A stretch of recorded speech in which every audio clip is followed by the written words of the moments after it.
Siento que tengo un gran peso sobre mí esta noche en este tema del llamado a la santidad, y un sentido de temor de que no pueda cumplir con la responsabilidad que se me ha dado debido a la seriedad de ello. Hemos aprendido todo acerca de la prioridad de la santidad en estos días, y ahora es el momento de mirar nuestras propias vidas y escuchar el llamado de Dios a la santidad. Todos sabemos que el Nuevo Testamento está lleno de llamados a la santidad. Estamos familiarizados con el mandamiento de abstenernos de los deseos carnales, de mortificar las obras del cuerpo, de no proveer para los deseos de la carne, de no amar al mundo, de huir de la inmoralidad, de despojarnos del hombre viejo y revestirnos del nuevo, de pensar en lo que es verdadero, honorable, justo y puro, de dejar que la palabra de Cristo habite abundantemente en nosotros, de vestirnos con la coraza de la justicia, de golpear nuestro cuerpo y someterlo, de presentar nuestros cuerpos como sacrificio vivo, santo, agradable a Dios. Estamos familiarizados con el llamado del apóstol Pablo a limpiarnos de toda inmundicia de la carne, perfeccionando la santidad en el temor de Dios. El llamado a andar en el Espíritu para no satisfacer los deseos de la carne, o a desechar toda maldad, toda malicia, y como niños recién nacidos, desear la leche pura de la palabra para que crezcamos con ella. Estamos familiarizados con todo esto, todos lo sabemos. Y tal vez ese llamado por excelencia, donde el apóstol Pedro escribe, tomado del libro de Levítico, «Sed santos, porque yo soy santo». Sed santos como el santo que os llamó en toda vuestra manera de vivir, escribió Pedro. Estamos familiarizados con esto, lo creemos, lo sabemos. La iglesia en su mayor parte lo sabe, pero parece estar perdiendo la batalla. La gente viene a mí con frecuencia, si me permite ser personal por un momento, y me dicen que están orando por mí. Una señora me detuvo en el pasillo y me dijo, «Estamos orando por usted. Oramos para que no caiga en algún pecado como tantos lo han hecho y nos han decepcionado tanto». Y la gente me pregunta, ¿cómo vive su vida para evitar eso? ¿A quién le rinde cuentas? A menudo me lo preguntan. ¿Tiene un grupo de rendición de cuentas? Déjenme decirles algo. Tengo un grupo de ancianos que me rodea. Entre esos ancianos y pastores hay algunos amigos muy preciosos que pasan mucho tiempo conmigo día tras día y están expuestos a todo lo que hay que ver y saber sobre mí. Y soy una persona bastante transparente, y ellos están ahí. Y quiero que me digan siempre que haya cruzado una línea que traería deshonra al Señor. Más allá de eso, tengo 4 hijos que aman a Cristo y caminan con Cristo. Y 3 de ellos están casados, los 3 mayores, y mi hija menor aún no se ha casado. Los 3 mayores y sus cónyuges tienen estas inmensas y probablemente poco realistas expectativas de mí. Mi hijo, que vive en Chicago, me llamó hace unos meses y me dijo, «Papá, he estado pensando en ti y orando por ti, y te llamé para decirte que no cometas errores». Este es mi hijo. Esto es lo que le dije. Él dice, «Papá, ¿sabes lo que nos harías a mí y a los demás niños si alguna vez arruinaras tu vida y cometieras algo inmoral?» Y le dije, «Bueno, Mark, agradezco tus oraciones y tu preocupación. Significa todo para mí. Además, tengo 11 pequeños nietos, desde los 11 años hacia abajo. Ellos esperan que su abuelo viva de la manera en que Dios nos dice que vivamos. Y miro sus pequeños rostros, les leo historias de la Biblia y oro con ellos, ya que Patricia y yo nos reunimos con ellos tan a menudo alrededor de nuestra mesa de cocina y miramos sus caritas brillantes. Y les diré algo, no podría encontrar en mí la capacidad de hacer algo que destruyera su confianza en Cristo. Me mataría. Pero el punto más íntimo de responsabilidad, hablando humanamente, que tengo es mi amada tesoro, Patricia, y está aquí en la segunda fila. La mayoría de ustedes no la conocen. Deberían, cariño. Deberías dejar que vean cómo Dios me bendijo, por favor. Ahora, esta mujer espera que yo viva todo lo que predico todo el tiempo. Es realmente ridículo, en realidad. Yo quiero ser Cristo para ella. No quiero que se sienta decepcionada de su pastor. ¿Pueden entender eso? No quiero que su corazón se aleje de Cristo. No quiero que se baje el estándar. Eso es rendición de cuentas. Sus expectativas y mi amor por ella son rendición de cuentas. Pero al final, por preciosas que sean todas esas personas, por íntimamente que estén conectadas con mi vida, incluso ellas no saben lo que pienso. ¿Saben eso? Y si vas a ser santo, amigo mío, tienes que ganar la batalla por dentro. De eso quiero hablar. Tengo un texto y si tenemos tiempo lo mencionaré. 2 Corintios 1:12. Este es un enfoque extraño para mí porque tengo una introducción muy larga, seguida de una exposición muy breve. 2 Corintios 1:12. Comenzaré allí y los dejaré allí y volveré un poco más tarde. Escúchenlo. Nuestra gloria es esta. El testimonio de nuestra conciencia, que con santidad y sinceridad de Dios, no con sabiduría humana, sino con la gracia de Dios, nos hemos conducido en el mundo y especialmente hacia vosotros. Y nos introduce la palabra conciencia. Y de eso quiero hablar. Quiero hablar de ganar la batalla por la santidad en el interior. Y si no ganas esa batalla en tu interior, la perderás en el exterior. John Owen escribió: no piense ese hombre que hace algún progreso en santidad mientras no camine sobre el vientre de sus propios deseos. Owen también escribió, y es aquí donde nos detendremos para considerar nuestro tema: si quieres matar el pecado, carga tu conciencia con la culpa de él. Creo que la clave para la santidad en tu vida es tu conciencia. No sé si alguna vez has escuchado un mensaje sobre la conciencia. No sé si entiendes cómo funciona la conciencia. Y creo que es mi deber ante el Señor hablarte esta noche acerca de tu conciencia.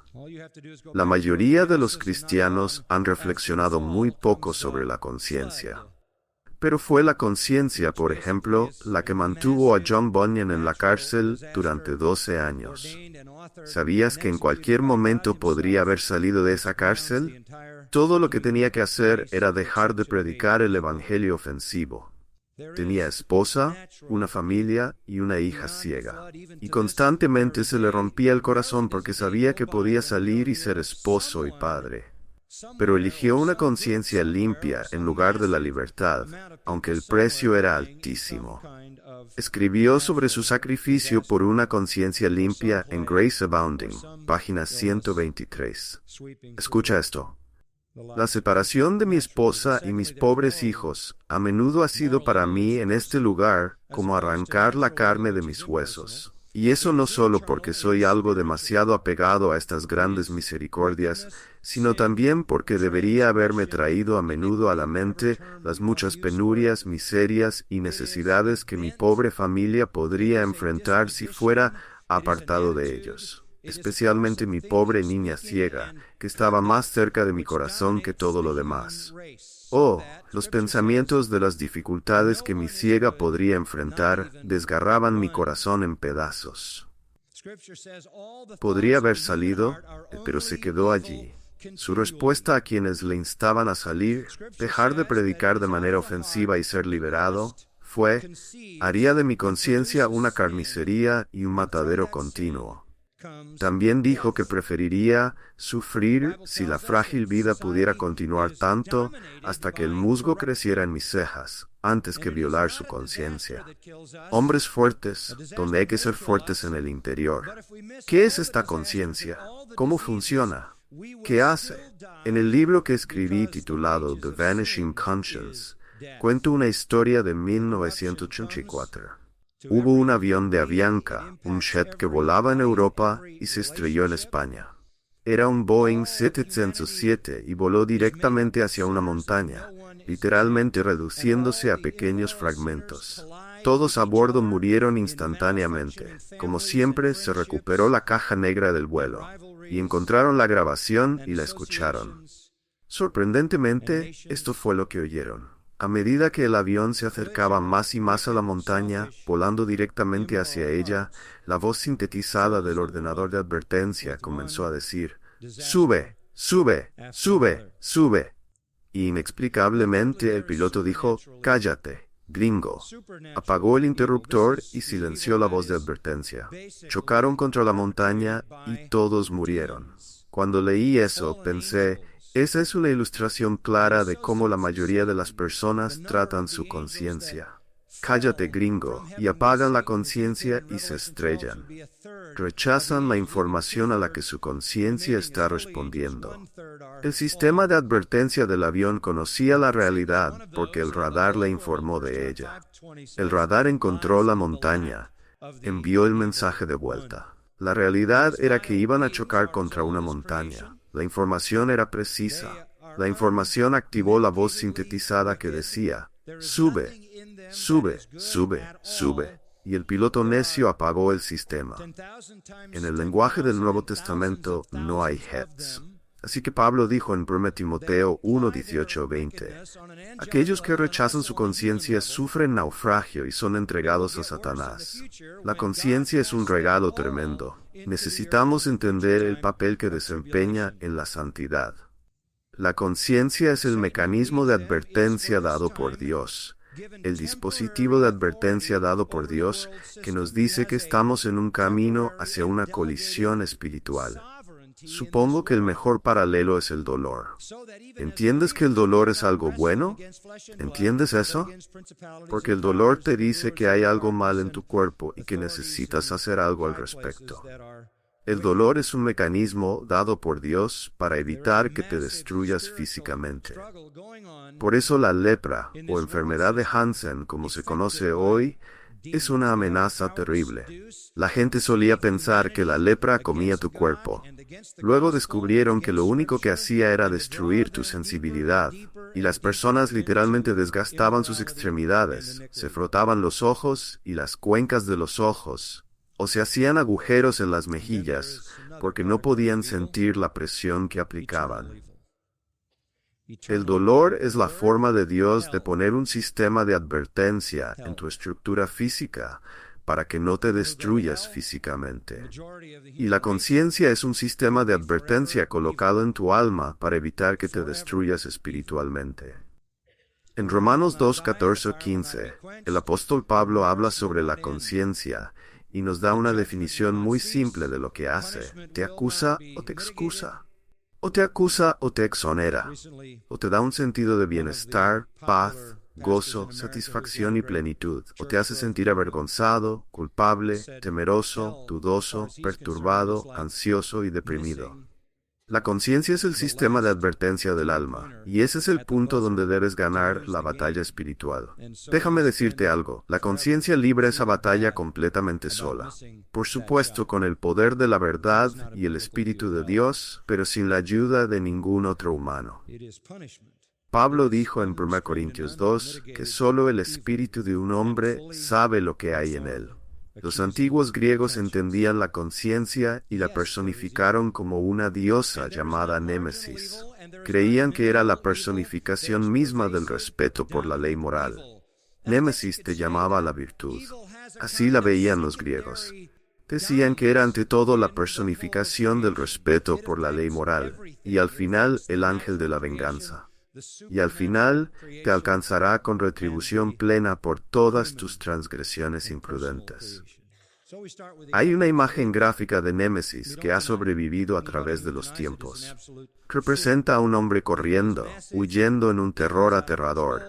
1000 pecados persiguen a esta alma atormentada como un huracán que lo persigue. Sus ojos en la imagen están desorbitados de terror. Y detrás de él está Némesis volando velozmente, blandiendo una espada brillante levantada en su mano, lista para matarlo. Eso es la conciencia.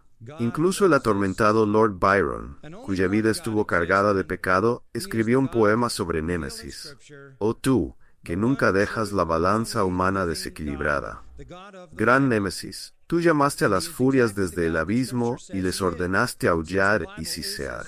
La conciencia tiene una función imperiosa en tu vida. Puede ser la más implacable, la más perturbadora. Puede ser el enemigo del alma pecadora, y debería serlo. O puede ser tu amigo más verdadero, tu consuelo más fiel, y eso es cierto para un corazón santo. ¿Acusa o exonera? La santidad comienza ahí con la conciencia. La búsqueda de la santidad no es una cuestión de intentar estructurar tu vida de una manera diferente. No se trata de intentar cambiar lo externo. Si eso es todo lo que haces, eres un hipócrita. Es un encubrimiento. La pecaminosidad de la sociedad hoy, la pecaminosidad de la iglesia, la pecaminosidad de los pastores y líderes, creo, se debe al mal funcionamiento de la conciencia. Aún no termino. Tengo más cosas que decir sobre esta conciencia, y voy a volver sobre algunos puntos mientras avanzamos, porque quiero que realmente entiendas esto. La conciencia es el sistema de advertencia del alma. Es el regalo de Dios, escúchame, incrustado en cada alma humana. No solo los cristianos, todos tienen una. Es esa voz interior que percibe la violación moral. Incluso los paganos tienen algún conocimiento de la ley moral, ¿no es así? Está en el tejido mismo del ser humano. Es parte del imago Dei. Es parte de la imagen de Dios. La conciencia es una parte constitutiva de la naturaleza humana. Todos tienen una. Un hindú tiene una, y funciona en respuesta al nivel más alto de ley moral que el hindú cree. Un budista tiene una. Un musulmán tiene una. El otro día tuve una conversación de 1 hora con un ateo humanista.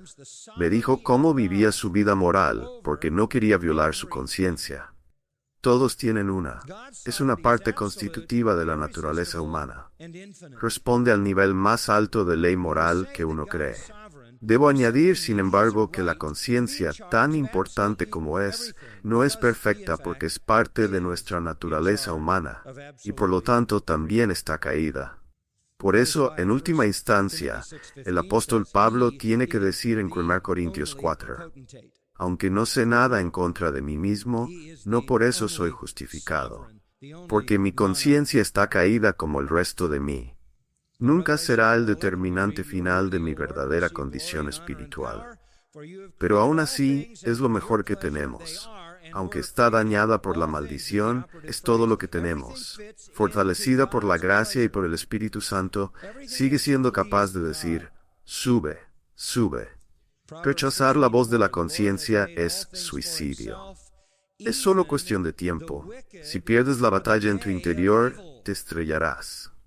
La conciencia, dicho de otra manera, es el alma reflexionando sobre sí misma. Algo que los animales no pueden hacer. Eso es lo que nos distingue de ellos. Ambos términos griegos para conciencia indican esto. También lo hace la palabra en inglés, conscience.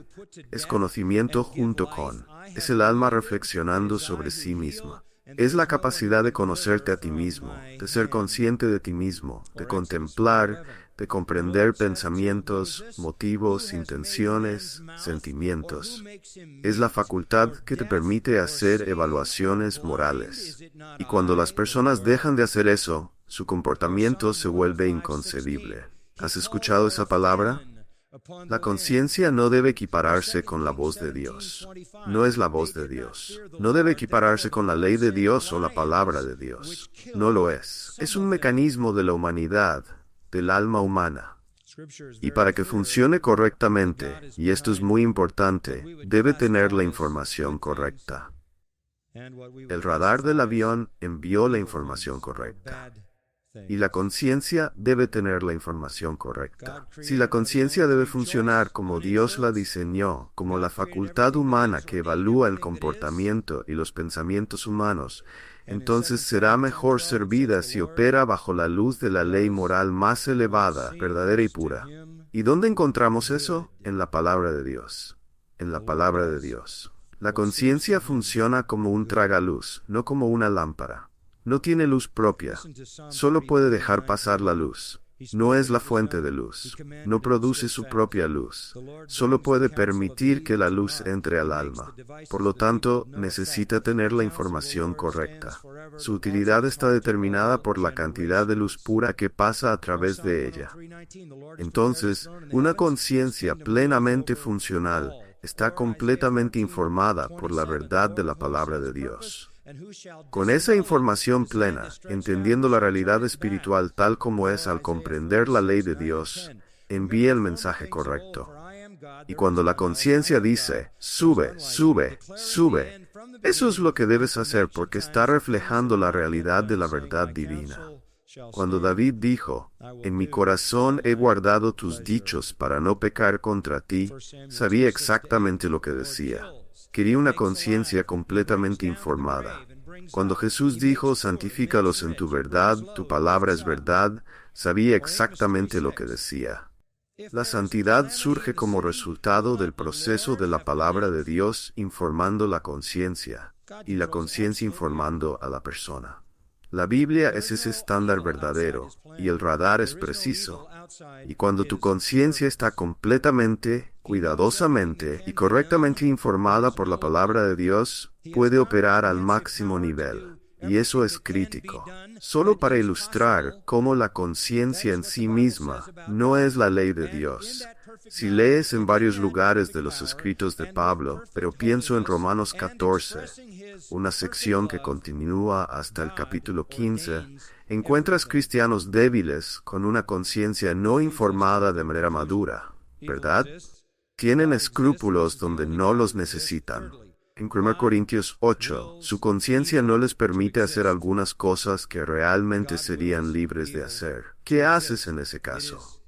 Pablo hace una gran ilustración de esto en 1 Corintios.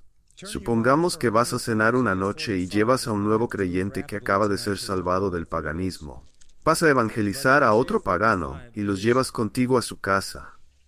Sirven la cena y este hermano débil pregunta, «Por cierto, ¿dónde compraste esta carne?» Y el anfitrión responde, «Bueno, la compré en el mercado de carne del templo de Diana». Esa carne fue ofrecida a los ídolos. El nuevo creyente dice, «No puedo comer esto. No puedo. Acaba de salir de eso y no puede lidiar con ello. ¿Qué haces? ¿Ofendes al anfitrión o al hermano débil? ¿Sabes lo que dice Pablo en 1 Corintios? Dice, ofende al anfitrión. Es mejor que ese pagano vea tu amor por tu hermano que tu amor por él. Y es mejor que no enseñes a ese cristiano débil a violar su conciencia, porque más adelante, cuando esté completamente informado, no querrás que tenga el hábito de ignorarla. Es mucho mejor enseñar pacientemente a los jóvenes creyentes la verdad que decirles, viola tu conciencia. Es un hábito muy peligroso. Por lo tanto, una conciencia plenamente funcional depende de que la verdad la informe, y esa verdad es la palabra de Dios. Déjame hacer esto práctico. Toma una iglesia donde la verdad de la palabra de Dios ha sido reemplazada por psicología, por entretenimiento, por ingenio, por historias y banalidades culturales. Toma una iglesia así, y la cosecha será falta de santidad, porque la conciencia no tiene ayuda. Y luego tratan de solucionar el problema con programas de autoayuda y recuperación. Son curitas sobre el cáncer, ¿no es así? Está en el tejido mismo del ser humano. Es parte de la imago Dei. Es parte de la imagen de Dios. La conciencia es una parte constitutiva de la naturaleza humana. Todos tienen una. Un hindú tiene una, y funciona en respuesta al nivel más alto de ley moral que el hindú cree. Un budista tiene una. Un musulmán tiene una. El otro día tuve una conversación de 1 hora con un ateo humanista. Me dijo cómo vivía su vida moral porque no quería violar su conciencia. Todos tienen una. Es una parte constitutiva de la naturaleza humana. Responde al nivel más alto de ley moral que uno cree. Debo añadir, sin embargo, que la conciencia, tan importante como es, no es perfecta porque es parte de nuestra naturaleza humana, y por lo tanto también está caída. Por eso, en última instancia, el apóstol Pablo tiene que decir en 1 Corintios 4, «Aunque no sé nada en contra de mí mismo, no por eso soy justificado, porque mi conciencia está caída como el resto de mí. Nunca será el determinante final de mi verdadera condición espiritual, pero aún así es lo mejor que tenemos. Aunque está dañada por la maldición, es todo lo que tenemos. Fortalecida por la gracia y por el Espíritu Santo, sigue siendo capaz de decir, sube, sube, sube». Rechazar la voz de la conciencia es suicidio. Es solo cuestión de tiempo. Si pierdes la batalla en tu interior, te estrellarás. La conciencia, dicho de otra manera, es el alma reflexionando sobre sí misma. Algo que los animales no pueden hacer, eso es lo que nos distingue de ellos. Ambos términos griegos para conciencia indican esto. También lo hace la palabra en inglés, es conocimiento junto con. Es el alma reflexionando sobre sí misma. Es la capacidad de conocerte a ti mismo, de ser consciente de ti mismo, de contemplar, de comprender pensamientos, motivos, intenciones, sentimientos. Es la facultad que te permite hacer evaluaciones morales. Y cuando las personas dejan de hacer eso, su comportamiento se vuelve inconcebible. ¿Has escuchado esa palabra? La conciencia no debe equipararse con la voz de Dios. No es la voz de Dios. No debe equipararse con la ley de Dios o la palabra de Dios. No lo es. Es un mecanismo de la humanidad, del alma humana. Y para que funcione correctamente, y esto es muy importante, debe tener la información correcta. El radar del avión envió la información correcta. Y la conciencia debe tener la información correcta. Si la conciencia debe funcionar como Dios la diseñó, como la facultad humana que evalúa el comportamiento y los pensamientos humanos, entonces será mejor servida si opera bajo la luz de la ley moral más elevada, verdadera y pura. ¿Y dónde encontramos eso? En la palabra de Dios. En la palabra de Dios. La conciencia funciona como un tragaluz, no como una lámpara. No tiene luz propia. Solo puede dejar pasar la luz. No es la fuente de luz. No produce su propia luz. Solo puede permitir que la luz entre al alma. Por lo tanto, necesita tener la información correcta. Su utilidad está determinada por la cantidad de luz pura que pasa a través de ella. Entonces, una conciencia plenamente funcional está completamente informada por la verdad de la palabra de Dios. Con esa información plena, entendiendo la realidad espiritual tal como es, al comprender la ley de Dios, envía el mensaje correcto. Y cuando la conciencia dice, sube, sube, sube, eso es lo que debes hacer porque está reflejando la realidad de la verdad divina. Cuando David dijo, en mi corazón he guardado tus dichos para no pecar contra ti, sabía exactamente lo que decía. Quería una conciencia completamente informada. Cuando Jesús dijo, santifícalos en tu verdad, tu palabra es verdad, sabía exactamente lo que decía. La santidad surge como resultado del proceso de la palabra de Dios, informando la conciencia, y la conciencia informando a la persona. La Biblia es ese estándar verdadero, y el radar es preciso. Y cuando tu conciencia está completamente, cuidadosamente y correctamente informada por la palabra de Dios, puede operar al máximo nivel, y eso es crítico. Solo para ilustrar cómo la conciencia en sí misma no es la ley de Dios, si lees en varios lugares de los escritos de Pablo, pero pienso en Romanos 14, una sección que continúa hasta el capítulo 15. Encuentras cristianos débiles con una conciencia no informada de manera madura, ¿verdad? Tienen escrúpulos donde no los necesitan. En 1 Corintios 8, su conciencia no les permite hacer algunas cosas que realmente serían libres de hacer. ¿Qué haces en ese caso? Pablo hace una gran ilustración de esto en 1 Corintios. Supongamos que vas a cenar una noche y llevas a un nuevo creyente que acaba de ser salvado del paganismo. Vas a evangelizar a otro pagano y los llevas contigo a su casa. Sirven la cena y este hermano débil pregunta, por cierto, ¿dónde compraste esta carne? Y el anfitrión responde, bueno, la compré en el mercado de carne del templo de Diana. Esa carne fue ofrecida a los ídolos. El nuevo creyente dice, no puedo comer esto, no puedo. Acaba de salir de eso y no puede lidiar con ello. ¿Qué haces? ¿Ofendes al anfitrión o al hermano débil? ¿Sabes lo que dice Pablo en 1 Corintios? Dice, ofende al anfitrión. Es mejor que ese pagano vea tu amor por tu hermano que tu amor por él. Y es mejor que no enseñes a ese cristiano débil a violar su conciencia, porque más adelante, cuando esté completamente informado, no querrás que tenga el hábito de ignorarla. Es mucho mejor enseñar pacientemente a los jóvenes creyentes la verdad que decirles, viola tu conciencia. Es un hábito muy peligroso. Por lo tanto, una conciencia plenamente funcional depende de que la verdad la informe.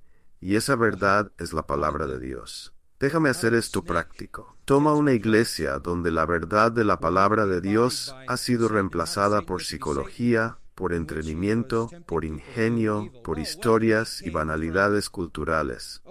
Toma una iglesia así, y la cosecha será falta de santidad porque la conciencia no tiene ayuda. Y luego tratan de solucionar el problema con programas de autoayuda y recuperación.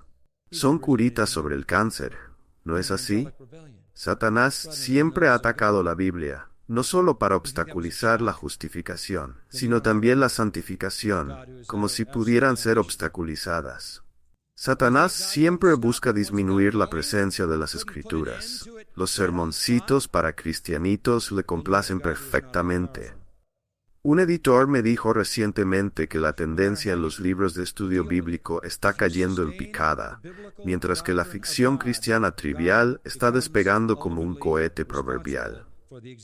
Así que podemos esperar una iglesia pecaminosa. Hay realmente dos formas de asegurar que las personas sean impías. Primero, desinformar su conciencia, torcer y pervertir la ley moral. Y eso es lo que estamos viendo. Honestamente, el estándar para la moralidad de nuestra cultura está cayendo más rápido que el Nasdaq. ¿No es así? Cuando tu héroe cultural es Eminem, sabes cuán lejos hemos caído. Tenemos una generación entera criada con una comprensión moral disminuida. La evolución ha tomado el control de nuestra sociedad. No hay Dios, la vida es aleatoria, la verdad es relativa, no hay un estándar moral fijo, el hombre es básicamente bueno, etcétera, etcétera, etcétera. En MTV hicieron algo sobre los 7 pecados capitales que apareció en PBS. No veo MTV, pero esto estaba en PBS. Era un especial de 2 horas sobre moralidad en el que las personas de MTV tomaron los 7 pecados capitales. La lista medieval de pecados motivadores: orgullo, lujuria, codicia, ira, envidia, glotonería y pereza, y encuestaron a las personas en el mundo de MTV sobre lo que pensaban acerca de esos pecados. Esencialmente, todos llegaron a la conclusión de que todos esos pecados son básicamente buenos. Son buenos.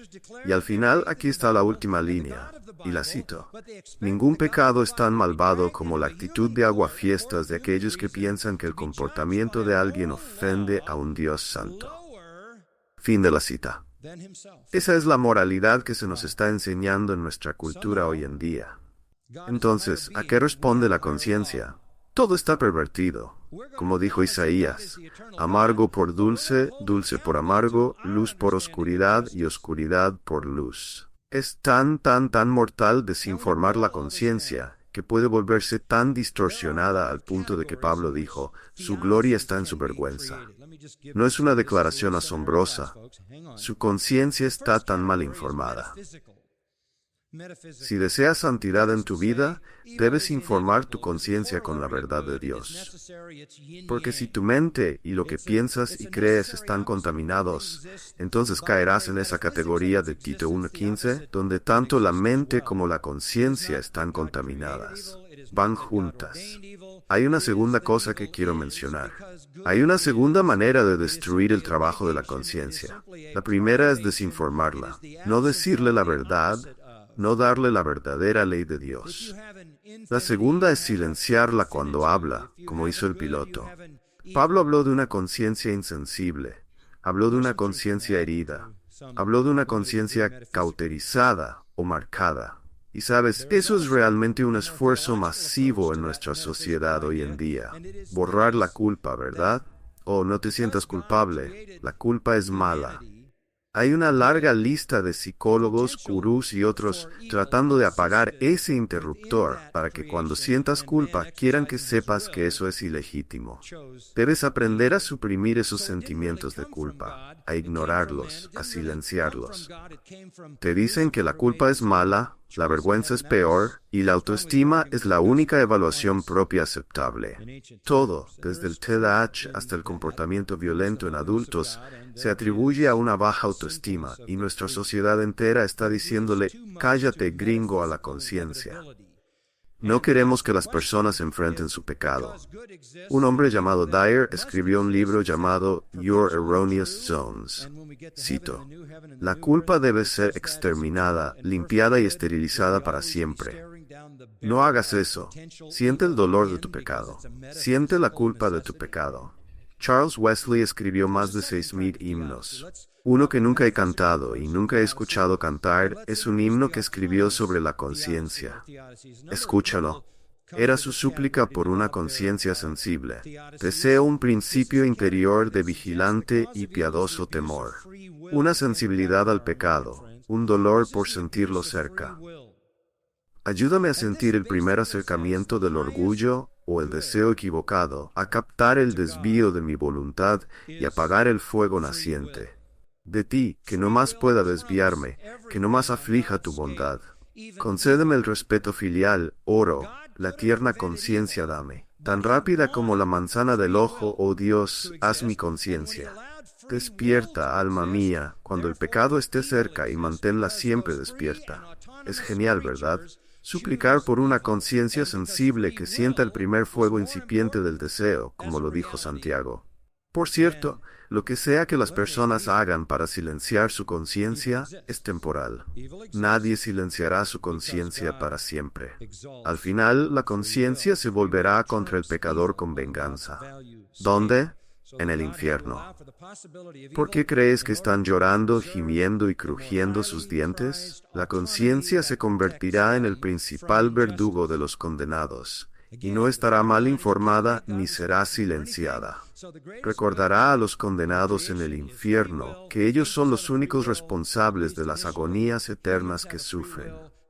John Flavel escribió en el siglo XVII: "La conciencia, que debería haber sido el freno del alma aquí en la tierra, se convierte en el látigo que azota su alma en el infierno. No hay facultad ni poder perteneciente al alma del hombre, tan apto y capaz para hacerlo como su propia conciencia.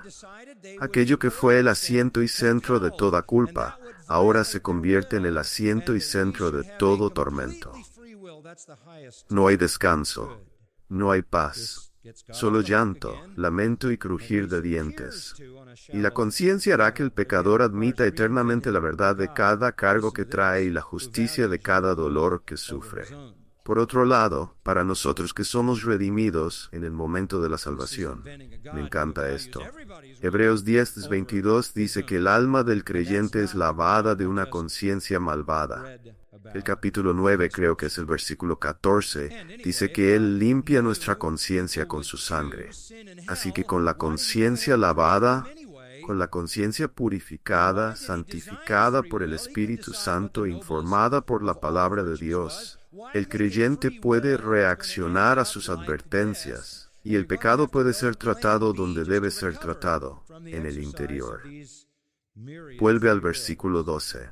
Voy a detenerme en unos momentos. No sé a qué hora debo detenerme, pero lo haré en unos momentos. ¿Por qué Pablo se jacta aquí? ¿Por qué se está defendiendo? Te diré por qué.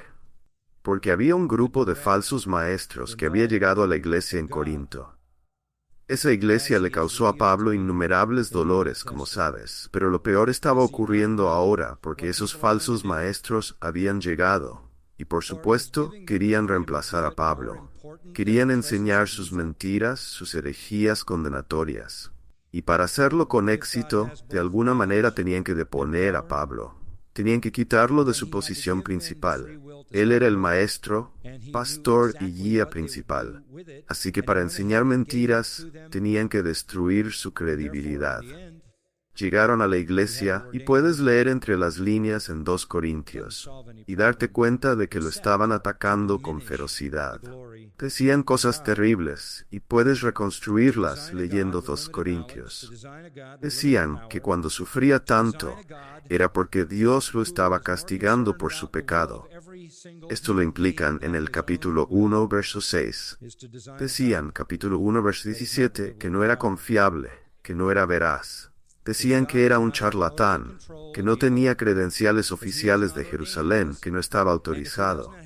Decían que era corrupto en secreto, capítulo 4, que tenía una vida oculta de vergüenza, Decían que era un engañador, que era orgulloso, que estaba mentalmente desequilibrado. Decían que era manipulador, que se aprovechaba de ellos por dinero o incluso sexo. Esto está implícito en el capítulo 5. Decían que era deshonroso, débil, que su presencia era despreciable y que su discurso lo era aún más. Realmente estaban atacándolo. Pablo necesitaba defenderse. Aunque le resultaba difícil hacerlo, y aunque lo odiaba, tenía que hacerlo, no por su propio ego, sino por el bien de la verdad.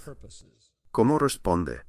Escribe una carta diciendo, oigan, les estoy enviando 25 cartas de recomendación de diferentes personas para demostrar lo buen hombre que soy. No. Podría haber dicho, hemos nombrado un comité ad hoc que evaluará mi carácter y emitirá un informe completo dentro de unos meses. Tampoco dijo eso. ¿Sabes lo que dijo? Me encanta esto. Regresa al verso 12. Porque nuestra orgullosa confianza es esta, el testimonio de nuestra ¿qué? Conciencia. ¿No es maravilloso? Ese es el tribunal humano más alto, amigo mío. No hay un tribunal humano superior. No es el tribunal de Dios, pero es el tribunal humano más elevado.